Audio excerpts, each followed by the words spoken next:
Hello and welcome to History Through Question.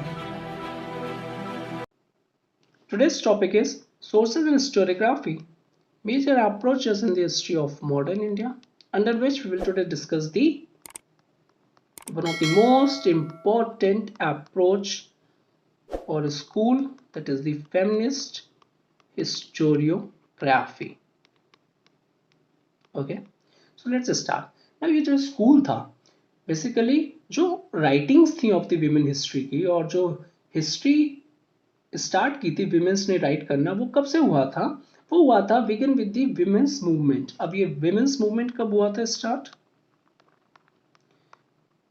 It was started in the year और basically in the time period 1970s में, 1970s के दशक में इसको start किया था, जो कि प्रोवाइड करता था द कॉन्टेक्स्ट एंड इम्पिटस किसका? for the emergence of women studies in India.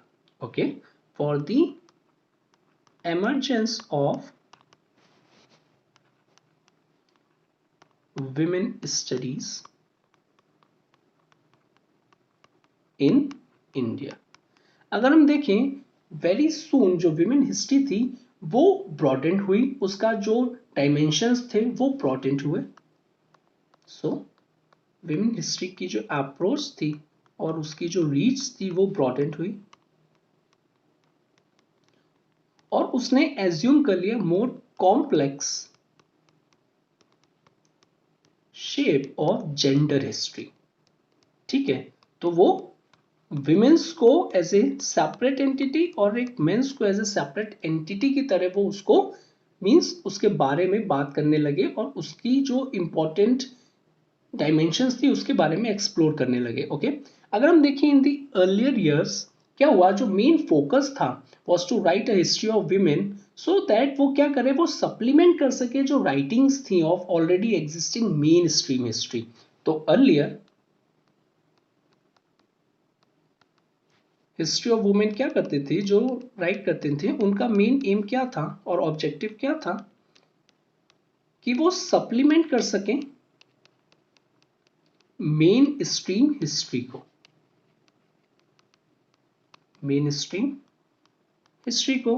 At the same times ये भी अटेम्प्ट किए गए और basically an attempt was made कि हम उसको और रिसर्च करें और कंपाइल करें so that we make an archives of women's writing. Okay, attempt was made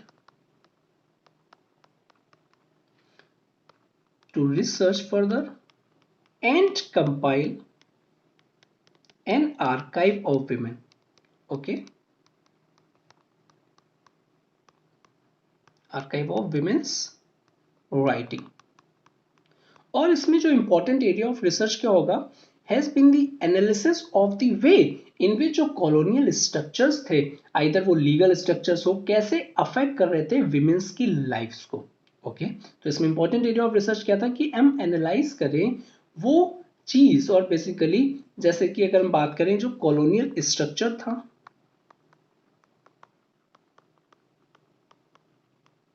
वो कैसे इंपैक्ट कर रहा था लीगल स्ट्रक्चर को, विच इन टर्न अफेक्ट कर रही थी विमेंस की लाइफ को। ओके, नाउ अगर हम देखें जो विमेंस की जो वल्नरेबिलिटी थी, it is due to the denial of ownerships of productive resources, वो उसको फोकस किया गया। ठीक है, तो किसको फोकस किया गया? विमेंस की जो डिनायल ऑफ ओनरशिप था, उनको ओनरशिप नहीं प्रोवाइड करवाया जाता था, तो उसका इंपैक्ट को फोकस किया गया।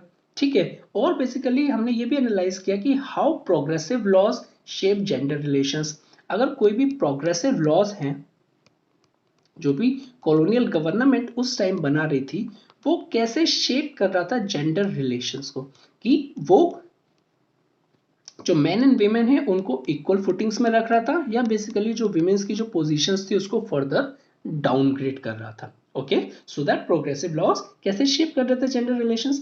अगर हम देखें in the colonial period two works based upon the women questions in India, वो जो विमेन्स की जो कंडीशंस थी और जो उनको प्रॉब्लम्स फेस कर रहे थे, such as there are various women's questions in India, उसमें दो इंपॉर्टेंट वर्क कौन कौन से हैं? First is the high caste Hindu women, the high cast